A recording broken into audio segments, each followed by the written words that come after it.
kulanti wacan daawadayaal ku soo dhawaada warka telefishinka Soomaali Cable oo kooban oo ay la socodsiiyay anigoo ah Cabdicasiis Cabdullaahi Maxamed Uriyali.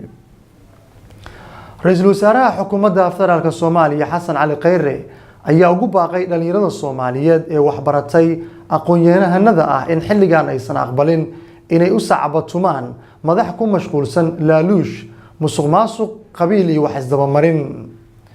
Ra'iisul Wasaaraha Xukuumadda Federaalka Soomaaliya Xasan Cali Khayre oo la hadlayay qaar kamid ah dhalinyarada wax ka barata jaamacadaha ku yaala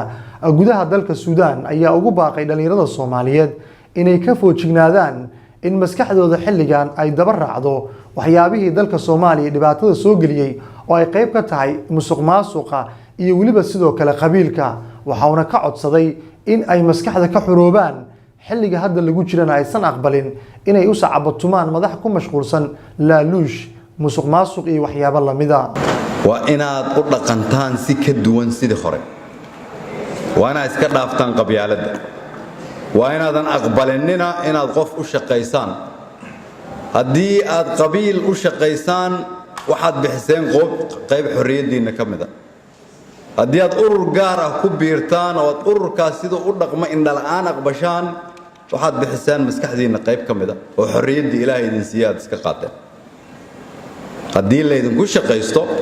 waxaad ku noqoteen casri jaahiligi Soomaaliya uma baahno wiil ama gabal dhalinyaro ah oo qarniga 21aad qabyaalad ku shaqaysata Soomaaliya uma baahno wiil ama gabar dhalinyaro ah qarniga 21aad aqbasha inay u sacbiso madax laaluushii qabyaalad ka shaqayso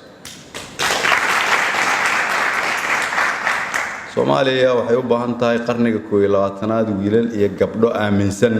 waddankii inay bedelaan diyaarna ah inay ku bedelaan dhiigooda iyo naftooda waa idin mahad celinayaa waa idin hambalyeynaya waxaan idinku dhiiri gelinayaa waxbarashadiina inaad ku dadaashaan dalka aad joogtaanna aad si wanaagsan ula dhaqantaan ogaada laakiin cidda laga sugaayo Soomaaliya inay dib u dhisto soo celiso sharaftii karaamada ummadda Soomaaliyeed inaan la tartarno dalkan halka aad joogtaan si 10 sano kadib kumanaan arday ah oo dibadda ka timid Soomaaliya ay wax uga barato shaqadaas cid bilaabi lahayd waa idinka hadaalina hana isdhiibina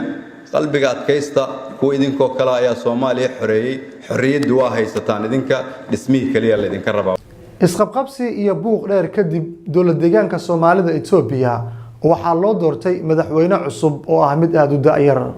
haddaba waa kuma madaxweynaha loo doortay dowlad deegaanka Soomaalida Itoobiya Axmed Cabdi Maxamed ayaa loo doortay madaxweynaha dowlad deegaanka Soomaalida Itoobiya waxaana horay u ahaa wasiirkii maaliyadda dowlad deegaanka Soomaalida Itoobiya waxayna doorashadiisa timid kadib markii la xalin waayay khilaaf iyo isqabqabsi soo kala dhaxgalay dowlad deegaanka Soomaalida Itoobiya iyo Itoobiya xilkaasi ayaa waxaa iska casilay madaxweyne Cabdi Maxamed Cumar isagoo markii lagu cadaadiyay in xilka uu ka dago ogolaaday kadibna shalay galinkii dambe xilka iska casilay kulan degdeg ah oo isugu yimaadeen xisbiga dimuqraadiyadda shacabka Soomaalida Itoobiya gaar ahaan golaha dhexe ayaa lagu doortay madaxweynaha cusub ee dowlad deegaanka Soomaalida Itoobiya markii uu xilka wareejiyay madaxweynihii hore Cabdi Maxamed Cumar oo cadaadis fara badan dowladda Itoobiya ay saartay madaxweynaha cusub Axmed Cabdi Maxamed ayaa madaxweynihii ugu da'da yaraa ee taariikhda intii la xusuusto dowlad deegaanka Soomaalida Itoobiya madaxweyne ka noqda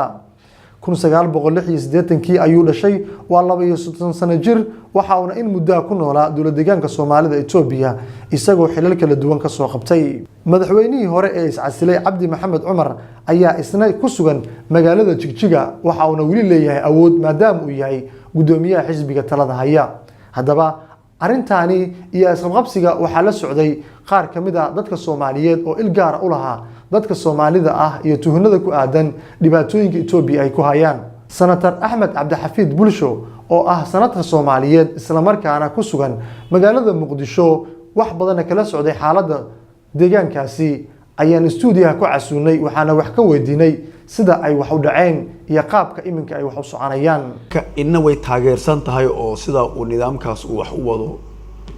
in badan oo ku qanacsan oo nidaamka la socota jireysa xaaladaha adduunka way sax in badan oo la qaloocan oo sida nidaamka markaas jira wax u wada aan ku qanacsanayn oo isbedel ay rabto yaa jira bas caadadu ay tahay marka hadda meeshaas kilik shanaad oo kale nidaam ka guud ee dalada ee federaalka Ethiopia ay wada haysatay aan ka ahayn kaana way waxbay la wadaageen mid oo ayagu u gaar ahna way wadaageen marka mucaaradad bay nidaamkaas mucaaradad ayuu lahaa mucaarad buu lahaa mucaaradkii haddee Soomaalisan horu u sheegay annaga waa degdegaynaa haddii mucaarad waxaa la rabaa in ani waxaan isku diidanahay labada qof tiraaniyada tusaale markaan usoo qabo waxaan isku diidanahay ma inta badan ma karno haddaan Soomaali nahay in intaan miis sidan oo kale haddaan miiskaan dhinaca ka wada fadhino oo intaan ka soo wada fariisano aan ka doodno labadeena baana ilaalino in aysan wax halaabin aan ilaalino oo kaliya waxa meesha anna waxaan ka aaminsanahay xaalad markaas taali kaliya aan si oo silmiya u soo gudbiyo adna si silmiya u soo gudbiso ma karno anaga ma karno waxaan rabaa aniga in haddaan Soomaali ahay afkaarteedii haddaa afkaartaada ay ka duwan tahay inaan sidii aan kula dhaqmo aan weligeeyo waxba noo dhaxayn jirin hadda ka hor hadda ka bacdi inaan wax wadaagi doono oo kale wax kala qaadasho oo aan isu soo noqosho lahayn oo kale yaa loo dhaqmaa waqti Soomaali daan nahay tiiba meesha aan iska soo gaabsaday baa meesha horta qabsatay baan qaba sababtoo ah nidaamkii meesha ka dhisnaa wuxuu la jaan qaadayay ama uu la fikir ahaa nidaamkii hore ee Ethiopia intuusan prime minister kan iman ka hor uu la fikir ahaa haddii uu bedelmay intii horta asaga nidaamka meesha uu joogay kuwa badan oo diidan oo deegaan ka soo jeeda oo mas'uuliyiin loo cid walba leh yaa jiray marka haddii nidaamkii hore meesha uu ka baxay nidaam cusub Ethiopia ay yeelatay qolooyinkii ninkan Cabdi Maxamuud Cumar meesha xukumay ka soo horjeeday ayagu haddee waa dareemi karaa in dardar cusub iyo karar qaadasho cusub wixii ay marka hore ay ninkaas nidaamkiisa ay ku saluugsanaayeen in si dardar leh ay meesha ku soo galayaan wax iska cadeed xubin ka tirsan guddiga adeega dastuurka ee dastuuriga ah isla markaana ah mudane baarlamaan ayaa ugu baaqay wasaaradda dastuurka inaysan ku mashquulin wax ka bedelid wax ku darid iyo waliba hoos u gelidda arrimaha dastuurka maadaama guddiga ay u taalo xildhibaan Cismaan Xaaji Cali oo ah xubin ka tirsan guddiga adeega dastuurka ee isku dhafka ah ee dastuuriga ee labada gole ayaa sheegay in wasaaradda dastuurka shaqadeedu ay tahay in ay siyaasadda la socoto oo kaliya dastuurka balse wixii lagu darayo amba laga dhimayo amba shirar ah howsheedu ay tahay inay maamulaan guddiga adeega dastuurka oo ah guddi isku dhafa oo dowladda Soomaaliya ay leedahay kaasi oo dastuurku uu dhigayo in arrimaha dastuurka isaga uu ka shaqeeyo waxa weeyaan mandate-ka ama cidda u idman hawsha wasaaradda ama hawsha dawladda dastuurka wuxuu leeyahay isaga ogolaanaya cidda u leh mandate u leh dastuurka ayaa cadeynaya qodobka 133 134 oo ku kala dhisan maartay guddiga parliamentarianka ee ka kooban labada baarlamaanka labada gole ama labada aqal ka kooban oo iyagu min 5 xubnood ah iyo guddi madax banaan oo baarlamaankii sagaalaad uu ansixiyay sharciga lagu dhisay iyo xitaa xubnahooda oo 5 xubnood ka kooban oo iyaga la yiraahdo khubarada dastuurka oo iyaga dastuurka ama drafting ka sameeyo oo qoraalada guddigan uu hago runtii wasaaraddu waxay kamid tahay hay'adaha wada shaqeyntu ay ka dhaxayso guddiyada laakiin iyadu dastuur ma qorto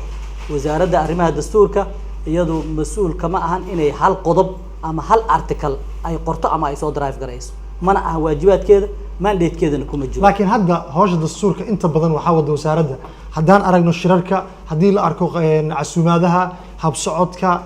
dastuurka oo dhan waxaad moodaa in wasaaradda oo kaliya gacanta ugu jiro dhowr jeer guddiyada xataa way ka hadleen runtii arrinkaas de wasaaradda maxay shir u qabatay iyo anaga hadda ka hadlimayno laakiin muhiimadda waxa weeyaan shirarka la qabanaya de waa iska arka bariil waa macni shirku muxuu mira dhalkiisu yahay muhiimaddu waxa weeye maxsuulka ka soo baxay shirka ayaa loo baahay haddii aysan wasaaraddu dastuur qorin wasaaraddu waxa weeyaan runtii waa wasaaradii arrimaha dastuurka waxay leedahay iyada runtii inay ku samayso facilitate ku samayso inay iyada ay hay-adka shaqada leh ay iyada ku samayso facilitate garayso laakiin wasaaraddu dastuurna ma qorto qodobna ma samayso runtii dowlad goboleedyada iyo arrimaheeda ugu muhiimka wasaaraddu ay qabanayso waxaa ka mid ah runtii wixii wada xaajood siyaasadeed laga gelayo xukuumaddii bay wakiil uga tahay dowlad goboleedyadii iyadaa loo gudbinayaa qodobada u baahan dastuurka in dowlad goboleedyada iyo dowladda federaalka ay ka heshiiyaan ama ay wada xaajood ka galaan dee wasaaraddu u mariyaa guddiga haddaba waa jirta dowladda Sacuudiga ayaa hakisay dhammaanba safarada iyo xiriirka duulimaadka ee Canada ay la lahayd kadib muran iyo isqabqabsi siyaasadeed oo labadaasi dal muddooyinkii ugu dambeeyay ku dhex jiray shirkadaha duulimaadka boqortooyada Sacuudi Carabiya ayaa sheegay inay hakiyeen duulimaadyadii ay intooda badan diyaaradooda ku tagi jireen magaalada ugu weyn dalka Canada waa magaalada Toronto laga bilaabo Isniinta soo socotana wax duulimaadka Sacuudiga Canada kama aadi doona